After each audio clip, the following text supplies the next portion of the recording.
السلام علیکم۔ اب تک کی سب سے خاص ویڈیو ہے یہ۔ اس ویڈیو کو آپ بڑی توجہ کے ساتھ سنیں اور سننے کے بعد آپ کو اچھا لگے تو اپنے کچھ قریبی لوگوں تک اس ویڈیو کو ضرور شیئر کرنا۔ پیارے نبی کی پیاری باتیں صلی اللہ تعالیٰ علیہ وسلم۔ اس ویڈیو میں آپ کو جانکاری دوں گا کس دن بیوی سے ہم بستری کرنے سے اولاد حرام خور پیدا ہوتی ہے اور کس دن بیوی سے ہم بستری کرنے سے اولاد فرما بردار اور نیک پیدا ہوتی ہے۔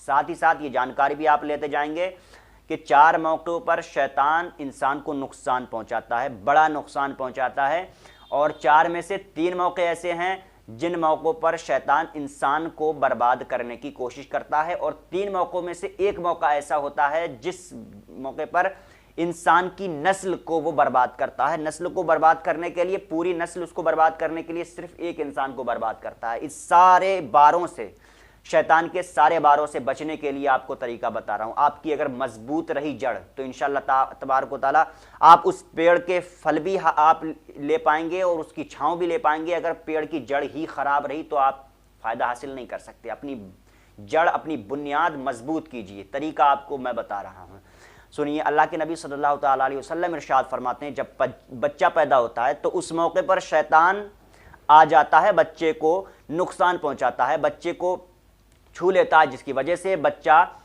ڈرتا ہے، بچے کو کافی زیادہ گھبراہٹ ہوتی ہے۔ تو اس موقع پر اذان پڑھنے میں دیری نہیں کرنی چاہیے۔ ایک شخص ہمیشہ اس وقت تیار رہے جیسے ہی اولاد دنیا میں آئے فوراً اذان پڑھ دینی چاہیے۔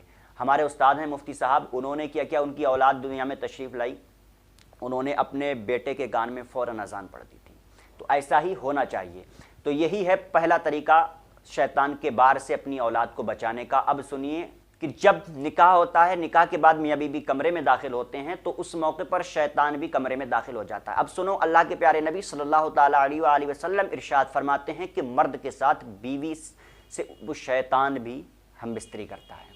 اور آپ کو بتا دوں کہ مرد کے نطفے میں وہ اپنا عکس داخل کر دیتا ہے، وہ مردود، وہ خبیث، جس سے ہونے والی اولاد بگڑی ہوئی پیدا ہوتی ہے۔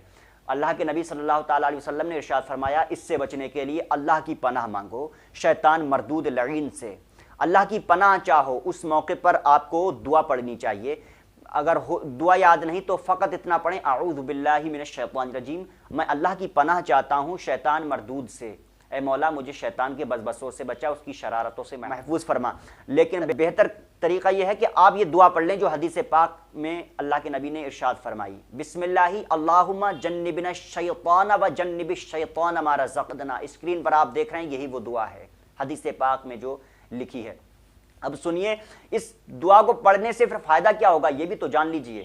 اللہ کے نبی ارشاد فرماتے ہیں جب کوئی یہ دعا پڑھ لیتا ہے تو اللہ تبارک و تعالیٰ 2 فرشتوں کو بھیجتا ہے شیاطین کو دور کرنے کے لیے، اور وہ دونوں فرشتے ہونے والی اولاد کے لیے دعا کرتے ہیں کہ مولا اس صحبت سے جو اولاد پیدا ہو اس کو نیک فرما بردار بنا، دونوں کو نیک اولاد عطا فرما۔ دونوں فرشتے دعا کرتے ہیں تو ہونے اس صحبت سے جو اولاد پیدا ہوتی ہے نیک فرما بردار پیدا ہوتی ہے۔ اور اس کے بعد بھی سنیے، اللہ کے نبی ارشاد فرماتے ہیں کہ وہ اولاد جب دنیا میں آتی ہے تو اس کی ہر ایک سانس کے بدلے نیکی لکھی جاتی ہے، اس ماں باپ کو نیکی دی جائے گی، اور اس کی جہاں تک نسل جائے گی، قیامت تک اگر نسل جا رہی ہے تو اس کی نسل میں ہونے والی اولادوں کی سانسوں کے بدلے ان والدین کو نیکیاں ملتی رہیں گی۔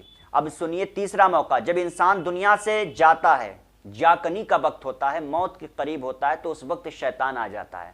اس موقع پر شیطان بسبسہ ڈالتا ہے اور ایک پانی کا پیالہ لے کر آتا ہے۔ موت کے وقت انسان کو بڑی شدید پیاس لگتی ہے تو اس موقع پر وہ پیالہ دیتا ہے اور کہتا ہے کہ تو مجھے خدا مان لے، میں تجھے یہ پانی کا پیالہ دے دوں، اور اسے کافی زیادہ خلل پہنچاتا ہے، اس کے دھیان کو بھٹکاتا ہے تاکہ یہ کلمہ شریف بھی نہ پڑھ سکے۔ اس سے بچنے کے لیے طریقہ یہ ہے کہ جاکنی کے وقت انسان کو چاہیے کہ ایک شخص تلقین کرے، یعنی کہ کلمہ شریف اس کے سامنے پڑھتا رہے، لا الہ الا اللہ محمد رسول اللہ پڑھتا رہے، لیکن اس سے پڑھنے کے لیے نہ کہے، ٹھیک ہے۔ اب یہ طریقہ ہے۔ اور چوتھا موقع، جب انسان دنیا سے چلا جاتا ہے تو اس موقع پر شیطان قبر میں داخل ہو جاتا ہے اور اس موقع پر بھی بہکاتا ہے، دھیان بھٹکاتا تاکہ یہ سوالوں کے صحیح جواب نہ دے سکے۔ اللہ کے نبی صلی اللہ علیہ وسلم نے ارشاد فرمایا کہ جب اذان پڑھ دی جاتی ہے تو شیطان کافی میل دور چلا جاتا ہے۔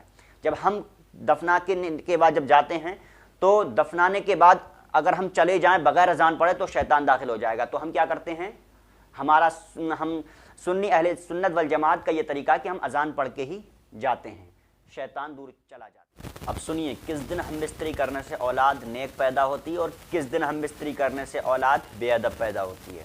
تو جس دن ہم بستری دعا کے ساتھ کی جائے گی, حدیث پاک میں جو دعا لکھی ہے یعنی کہ اللہ سے پناہ مانگی جائے اور دعا پڑھ کر صحبت کی جائے تو نیک اولاد پیدا ہوگی, چاہے وہ دن ہو چاہے رات ہو. لیکن اگر دعا نہیں پڑی تو اولاد بے ادب پیدا ہوگی. اس بات کو آپ خاص طور سے دھیان رکھیں. شیطان کو نسل برباد کرنے کے لیے نسل کے پیچھے بھاگنا نہیں پڑے گا, اسے صرف ایک انسان کو برباد کرنا ہے. جڑ خراب کر دے گا تو وہ پورا پیڑ خراب ہی رہے گا.